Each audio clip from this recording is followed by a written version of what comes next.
एक बार एक लड़का एक स्कूल में अपना एडमिशन करने के लिए आया और जिस स्कूल में वो लड़का अपना एडमिशन करने के लिए आया था उस स्कूल का एक नियम था, एक रूल था। और वो रूल ये था कि हर रोज क्लास शुरू होने से पहले वहां के सभी स्टूडेंट्स को मेडिटेशन करना पड़ता था। और ये रूल उस लड़के को नहीं पता था। तो उस लड़के का एडमिशन होने के बाद जब वो लड़का क्लास के लिए आया तो वहां के गुरु ने उससे कहा कि तुम्हें भी क्लास शुरू होने से पहले आधा घंटा मेडिटेशन करना पड़ेगा। वो लड़का मेडिटेशन के लिए बैठा और मेडिटेशन करने लगा, लेकिन 2 मिनट के बाद ही उस लड़के को गुस्सा आने लगा और उसने अपनी आंखें खोल ली और वो मेडिटेशन से उठ गया। लेकिन वहां के गुरुओं ने उसे फिर से मेडिटेशन करने के लिए कहा। वो लड़का फिर से मेडिटेशन करने के लिए बैठा, लेकिन फिर से 2 मिनट के बाद ही उसे गुस्सा आने लगा। दरअसल प्रॉब्लम ये थी कि जब वो लड़का मेडिटेशन करने के लिए बैठता था तो उसे आसपास के लोगों की बातों की आवाज आती थी जिससे उसे गुस्सा आता था। और उस लड़के के साथ रोज ऐसा ही होने लगा। 3 दिन बीतने के बाद उसने अपनी ये प्रॉब्लम उस स्कूल के एक गुरु को बताई और उस लड़के ने उस गुरु से ये भी कहा कि जब हम मेडिटेशन करते हैं तो यहाँ के लोगों को बातें करने के लिए मना कीजिए, क्योंकि जब ये डिस्टरबेंस होता है तभी मुझे गुस्सा आता है।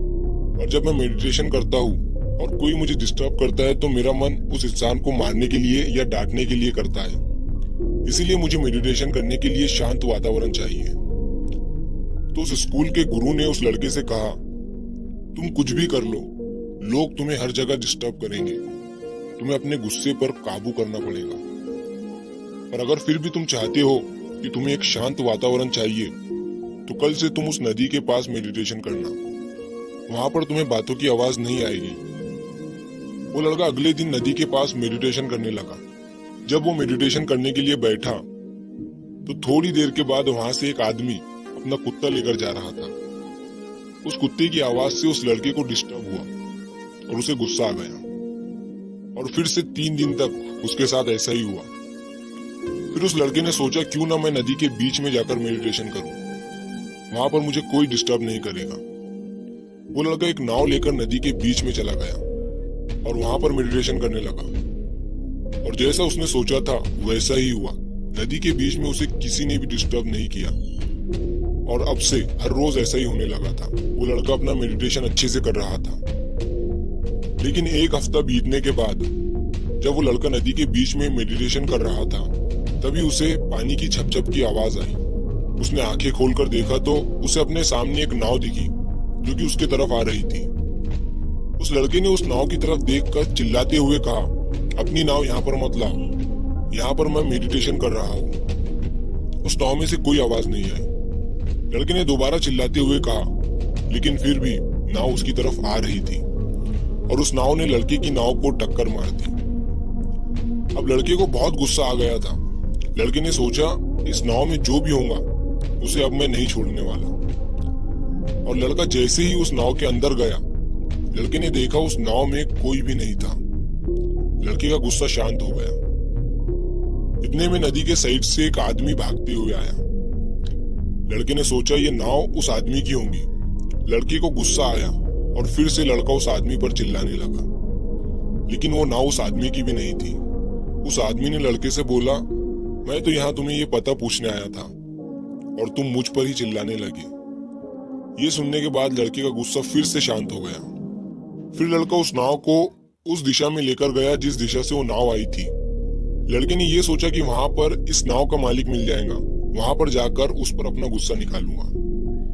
लेकिन ये लड़का जब वहां पर पहुंचा तो वहां पर पहुंचने के बाद इसे मालूम पड़ा कि ये नाव जो है बंधी हुई थी और तेज हवा और लहरों की वजह से ये खुलकर खुद नदी में चली गई। अब उस लड़के का गुस्सा फिर से शांत हो गया। वो किसी को कुछ बोल ही नहीं सकता था, क्योंकि ये सब जो हुआ था ये तो नेचुरली हुआ था, प्रकृति की वजह से हुआ था। किसी का भी इसमें कोई दोष नहीं था। फिर उस लड़के ने 1 मिनट के लिए ये सोचा कि जब इस नाव ने मेरी नाव को टक्कर मारी थी तो तब मुझे बहुत गुस्सा आया था और मेरा मन ये कह रहा था कि जिस किसी ने भी ये किया हो उसे मैं नहीं छोड़ूंगा। और जैसे ही मुझे पता चला कि वो नाव खाली है, उस नाव में कोई नहीं है, तो मेरा गुस्सा शांत हो गया। और जब मुझे ये पता चला कि नाव किसी इंसान की वजह से नहीं बल्कि हवा की वजह से नेचुरली खुल गई थी तो मैं अपने गुस्से को भूल गया। यही सेम चीज होती है हमारे साथ भी। जब हमें किसी चीज पर गुस्सा आता है और वो चीज किसी इंसान की वजह से होती है तो हम अपना गुस्सा उस इंसान पर तो निकाल लेते हैं, लेकिन जब अगर कोई चीज प्रकृति की वजह से होती है, नेचुरली होती है, तो हम अपना गुस्सा किसी पर निकाल नहीं सकते और हम अपने गुस्से को भूल जाते हैं। क्यों ना अगर हम हर बार ऐसा ही सोचे, जब हमें गुस्सा आए किसी इंसान की वजह से, तो हम ये सोचे कि अगर ये प्रकृति की वजह से होता तो क्या हम उस इंसान पर चिल्लाते।